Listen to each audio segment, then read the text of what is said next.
বিসমিল্লাহির রহমানির রহিম। আসসালামু আলাইকুম। অভিনন্দন সবাইকে। কাচ্চি রান্না করি কিন্তু শেয়ার করা হয় না, তাই ভাবলাম আজকে শেয়ার করি। আজকে একেবারে সাদা মাটা সিম্পলভাবে আমার সাথে কাচ্চি তৈরি করুন। আদা রসুন আর কাঁচামরিচ একসাথে পেস্ট করে 2 টেবিল চামচের মতো দিয়ে দিয়েছি। বাদাম আর কিশমিশ বাটাও দিয়ে দিলাম 2 টেবিল চামচ। স্পেশাল মশলার গুঁড়া 1 টিস্পুন। খাসির মাংসের পরিমাণ 800 গ্রামের মতন।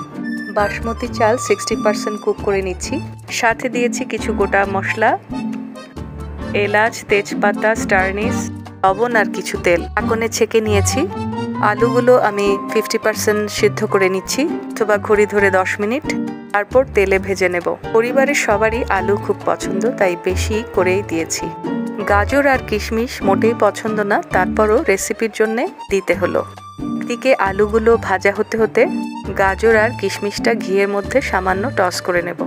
গাজরের রংটা যাতে নষ্ট না হয়, আর কিশমিশ তো কয়েক সেকেন্ডেই নামিয়ে নেব। কাচ্চির সবচেয়ে প্রধান বিষয় হচ্ছে সবগুলো ইনগ্রিডিয়েন্টস কালেক্ট করে হাতের কাছে নিয়ে নেওয়া এবং একে একে কাজগুলো গুছিয়ে নেওয়া। এবারে বেরেস্তা তৈরি করব। 1 চা চামচ চিনি আর কিছু শাহি জিরা ছিটিয়ে দিয়েছি, আর কয়েক টুকরো তেজপাতা। চিনিটা বেরেস্তাকে ক্রিস্পি করতে সাহায্য করবে। বেরেস্তাটাও তৈরি হয়ে গেল। এবার কড়াইয়ে একই তেলে আবারও কিছু পেঁয়াজ কুচি দিয়ে দিলাম। 1 চিমটি চিনি, শাহি জিরা, তেজপাতা দিয়ে পেঁয়াজটা ভুনে নেব।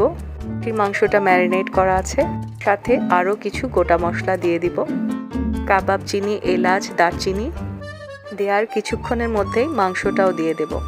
শাহি জিরা এবং কাবাব চিনি, সেই সাথে অন্যান্য মশলাগুলো শাহি ফ্লেভার নিয়ে আসবে। লবণ দিয়ে দিলাম স্বাদ মতন, 2 টেবিল স্পুন। কাবাব মশলা 1 পিঞ্চ। চামরিচগুলো মাঝখানে একটু ভেঙে দিয়ে দিলাম।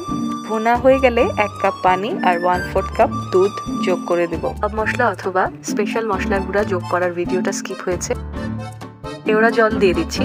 মাংসটা 10 মিনিটের জন্য প্রেসারে দিয়ে দেব। আপনারা চাইলে আধা ঘন্টা কড়াইয়ে ঢেকে সেই মাংসগুলোকে সেদ্ধ করে নিতে পারেন। নাগা মরিচটা ফ্লেভার অ্যাড করবে। 10 মিনিট পর নামিয়ে আবারও কড়াইতে দিয়ে তার উপর বাসমতি চালগুলো বিছিয়ে দেব। একবারে সবগুলো চাল দিব না, চালের পরিমাণ আধা কেজির চেয়েও কম। প্রথম লেয়ারের পরে গাজর আর কিশমিশটা দিয়ে দেব। পর আরেকটা লেয়ার ভাত দিয়ে দেব। হাতের সাহায্য নিয়ে লেভেল করে দিচ্ছি। বাকি বেরেস্তা আর কিশমিশটা গাজরও ছিটিয়ে দিলাম। দ্বিতীয় পর্বে আলুটা যোগ করতে ভুলে গিয়েছিলাম, তাই উপরেই বিছিয়ে দিলাম। এবারে 1 টেবিল চামচ ঘি, 1/4 কাপ গরুর দুধ আর কমলা রঙের ফুড কালার ভাতের উপর অল্প অল্প করে বিছিয়ে দেব। সরাসরি কমলা রং নিয়েও মাঝে মাঝে দিয়েছি। 1 টিস্পুনের মতন কেওড়া জল দিয়ে দিয়েছি। টেবিল চামচের মতন কাবাব মশলা ছিটিয়ে দিয়েছিলাম, স্পেশাল মশলার গুঁড়া। প্যানের মুখ ঢেকে তার উপর ডাবল লেয়ার করে বিরিয়ানিটা আধা ঘন্টা কুক করে নিয়েছি, খুবই অল্প আগুনে। যেমনি গন্ধ তেমনি দেখতে। কাচ্চি বিরিয়ানির স্বাদ বলতে গেলে সম্পূর্ণ ঘরোয়া পদ্ধতিতে। এবারে পরিবেশন করে খাবার পালা। কাচ্চি বিরিয়ানিটা কেমন হয়েছে জানাবেন। বেশ কিছুদিন ভিডিও করা হয়নি। কাচ্চির স্বর্ণালী রংটা রোদে ঝলমল করছে। প্রথমেই কাচ্চি বিরিয়ানিটা আমি আমার মেয়েকে দিয়ে টেস্ট করালাম। সবাই ভালো থাকবেন, সুস্থ থাকবেন। আরও দেখা হবে ইনশাআল্লাহ। নতুন হলে সাবস্ক্রাইব করে পাশে থাকবেন, আর ভালো লাগলে থামস আপ দিন।